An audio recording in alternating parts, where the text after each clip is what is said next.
Hello everyone. नमस्कार मेरे प्यारे दोस्तों। मेरे भाई, आपको पता है कि इस साल बाढ़ ने काफी तबाही मचाई है और अब नंबर है देश के राजधानी दिल्ली की। तो मेरे भाई, दिल्ली में भी अच्छी खासी बाढ़ आई हुई है इस पर। और हर साल सुनने को मिल जाता है कि दिल्ली में बाढ़ आई है, बट एक्चुअल में इसके पीछे का रीजन क्या है? क्योंकि हम सबको पता है कि यमुना नदी बहती है दिल्ली से, है ना? बट यमुना नदी के कारण ही बाढ़ आता है क्या, या हम इससे बच कैसे सकते हैं? अगर सरकार कल होकर के कोई प्लान बनाना चाहे, तो दूसरे देश में जो प्लान बना है जिससे बाढ़ को कंट्रोल किया गया है, तो उस तरीके से हम अपने देश में भी बाढ़ को कंट्रोल कर सकते हैं। तो हर एक चीजों के बारे में हम डिटेल में बताएंगे। तो मेरे भाई देखिए, कितना छोटा सा जगह है दिल्ली, ठीक है? और इस साल 75,000 लोग बाढ़ से प्रभावित हैं। आप अगर देखेंगे तो ये आपका दिल्ली का बेसिकली जो है मैप है। अब इसको अगर हम थोड़ा सा और देखें, तो दिल्ली में जो पानी है ना, वह मुख्य रूप से किस नदी का पानी आता है मेरे भाई? तो यमुना नदी का पानी आता है। लेकिन यमुना नदी का पानी से केवल बाढ़ नहीं आ रहे, क्योंकि बाढ़ क्या होता है ना, कि कभी भी जब अचानक आप पानी बहुत बड़े अमाउंट में छोड़ देते हो, तब जाकर के बाढ़ आता है। तो मेरे भाई, दिल्ली से जो बेसिकली दिल्ली में जो नदी आती है यमुना, वो पहले हरियाणा से होते हुए आती है। तो हरियाणा में एक डैम है, और उस डैम बोल लो या बैरेज बोल लो, ठीक है? तो मेरे भाई, हथनी कुंड बैराज है हरियाणा में। अच्छा, अब ये जो हथनी कुंड बैराज है, आप देख सकते हो कि ये बेसिकली बैराज है जो कि 180 किलोमीटर दूर है दिल्ली से, ठीक है? और आप देखेंगे तो ये आपका यमुना नदी का हाल है, जो कि काफी गंदा नदी है। अब क्या होता है ना, कि हथनी कुंड बैराज सबसे पहले कहाँ पे स्थित है? तो हथनी कुंड बैराज यमुना नगर में स्थित है। हरियाणा का एक शहर है जो यमुना जी के किनारे पे, तट पे बसा हुआ है, और उसे हम यमुना नगर के नाम से जानते हैं।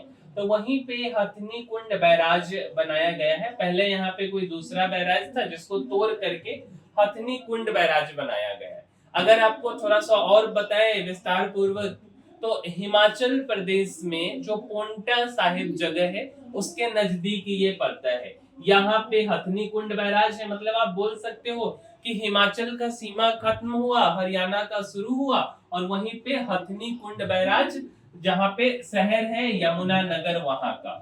और इससे पहले ना, अंग्रेज के जमाने में बैराज बनाया गया, उसका नाम था ताजे वाला बैराज।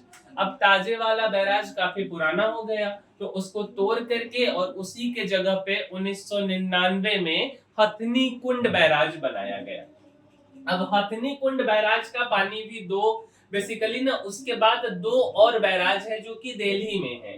तो उसका दो तरीके से पानी को डाइवर्ट किया गया। सबसे पहले हम लोग उस पानी का उपयोग करते हैं खेती के लिए।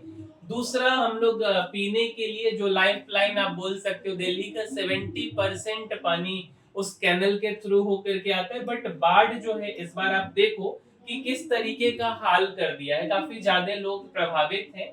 तो ना, दो नहर में वो पानी बढ़ती है। एक तो वेस्टर्न यमुना कैनल है दिल्ली में, और एक है आपका ईस्टर्न यमुना नगर, यमुना कैनल आप बोल लो।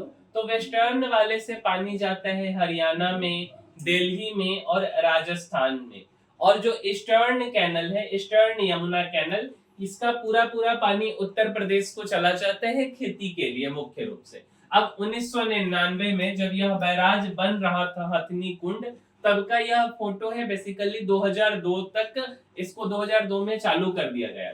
और पूरे दिल्ली में यमुना नदी है नहीं, एक्चुअल में यमुना नदी दिल्ली के साइड साइड से ही निकल करके चली जा रही है। आप देखो, दिल्ली के साइड से ही निकल जाती है। अब क्या है ना, कि हथनी कुंड बैराज से जो पानी छोड़ा गया, क्योंकि पहाड़ी एरिया में काफी ज्यादा बारिश हो रही, तो वहां से अब दो यहाँ पे और बैराज आप बोल लो। तो सबसे पहले दिल्ली में वजीराबाद एक जगह है, तो वजीराबाद बैराज में पानी आ जाता है। क्योंकि हथनी कुंड बैराज से जब पानी आता है, तो नाले का पानी भी बीच में दिल्ली पहुंचने तक मिल जाता है नजीबाबाद में। तो वो नाले के पानी के कारण गंदा हो जाता है यमुना जी।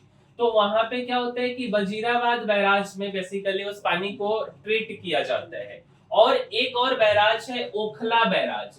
तो पानी आ कहां से रहा है, हथनी कुंड से, फिर उस पानी को वजीराबाद, फिर वजीराबाद से ओखला बैराज भेजा जाता है। अब वजीराबाद बेसिकली दिल्ली के नॉर्थ में है और ओखला बैराज दिल्ली के दक्षिणी छोर पे। लेकिन ओखला बैराज का जो कंट्रोल है वह ऐसा नहीं कि दिल्ली गवर्नमेंट के पास में कंट्रोल है। ओखला बैराज का कंट्रोल उत्तर प्रदेश सिंचाई विभाग के पास में है। और यहाँ पे क्या होता है, जो वजीराबाद बैराज है वहां पे क्या होता है कि पानी को ट्रीट किया जाता है। मीन्स गंदे पानी को सिंपल भाषा में बोले तो साफ करके फिर घर में पीने के लिए जो भी जरूरतें हैं पानी का उसको पूरा किया जाता है। तो क्या होता है ना कि पानी वहां से अचानक से हथिनी कुंड बैराज से छोड़ा गया, और वजीराबाद उतना बहुत बड़ा बैराज नहीं है तो कंट्रोल नहीं कर पाता है। अब धीरे धीरे मतलब एक तो काफी सारा इसका कारण भी है, ऐसा नहीं कि एक ही कारण है। तो हथनी कुंड से छोड़ा गया, फिर वजीराबाद में पानी रुक गया, वजीराबाद के बाद फिर जो है कि आगे जाकर के पानी रुक गया, तो ऐसे कर करके दिक्कत हो रहा है। अब देखो ऐसा दिक्कत केवल हमारे देश के साथ में है नहीं, एक्चुअल में हमसे हमसे पहले भी ये समस्या आया हुआ था नीदरलैंड के पास में, ठीक है। और नीदरलैंड का तो यार ऐसा है कि समुद्र के किनारे है, समुद्र तल से भी एक तरह से बोल सकते हो ये लगभग बराबर या थोड़ा सा ऊपर ही है, केवल मतलब डूबने के कगार पे ही है। तब नीदरलैंड में ना दो नदी बहता है, एक नदी है डेन्यूब और दूसरा है राइन रिवर। राइन रिवर के बारे में हमने आपको बताया ही है कि राइन रिवर जर्मनी में भी है, काफी ज्यादा इसका यूज होता है, वाटर ट्रांसपोर्ट, कोयला, है ना। तो ये नदी तो ऐसा है मेरे भाई कि इस नदी के कारण एक समय में बाढ़ आता था। आजकल लोगों को ऑफिस जाना होता है तो अपना कपड़ा उपड़ा सबको क्या बोल सकते हैं, एक प्लास्टिक में पैक करके रख लिए, माथे पे रख लिए और नहर में कूद गए और आराम से आधा एक घंटा में पार करके अपने ऑफिस तक पहुंच गए। कुछ इस तरीके का सिस्टम है। तो सबसे पहले ये लोगों ने क्या किया ना, नीदरलैंड वाले लोगों ने, कि पहले रिवर में जो सिल्ट का समस्या है, सिल्ट बोले तो किसको बोलते, गाद बोलते।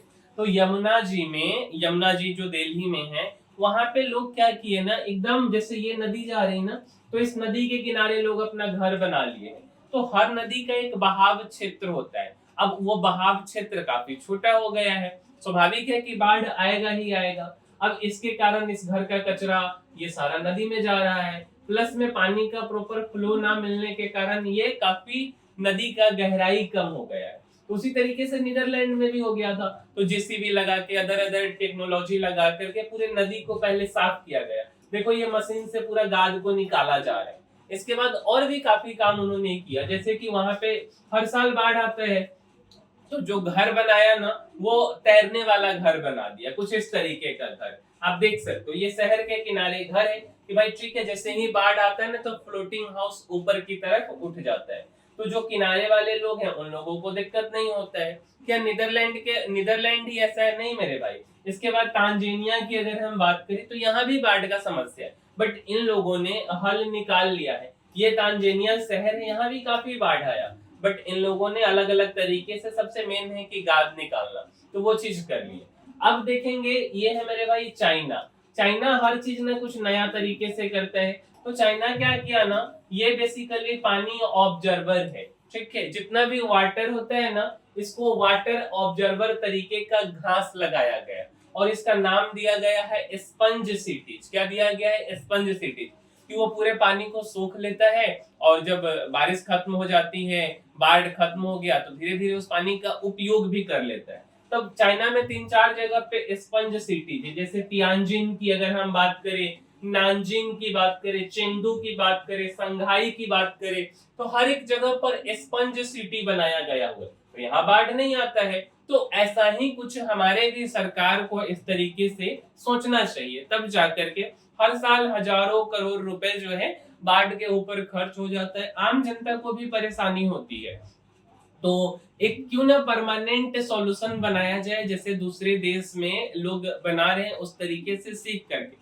क्योंकि यार इस साल ना बाढ़ तो एकदम अति हो गया हुआ है। किधर बाढ़ नहीं आया, जम्मू कश्मीर में आया है, हिमाचल में आया है, उत्तराखंड में लैंडस्लाइड काफी ज्यादा हुआ है इस बार। इसके बाद अगर आप बिहार में देखोगे इधर भी बाढ़ आया है, फिर से पंजाब में काफी ज्यादा बाढ़ आया, हरियाणा में आया। तो हम लोग ना अपने पानी को एक तरह से बर्बाद कर रहे, पानी का सही से उपयोग नहीं कर रहे।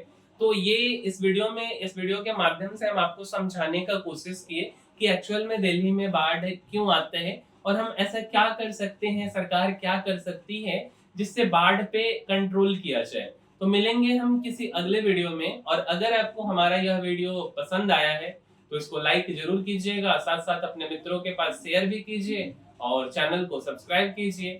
मिलते हैं हम किसी अगले वीडियो में, तब तक के लिए धन्यवाद।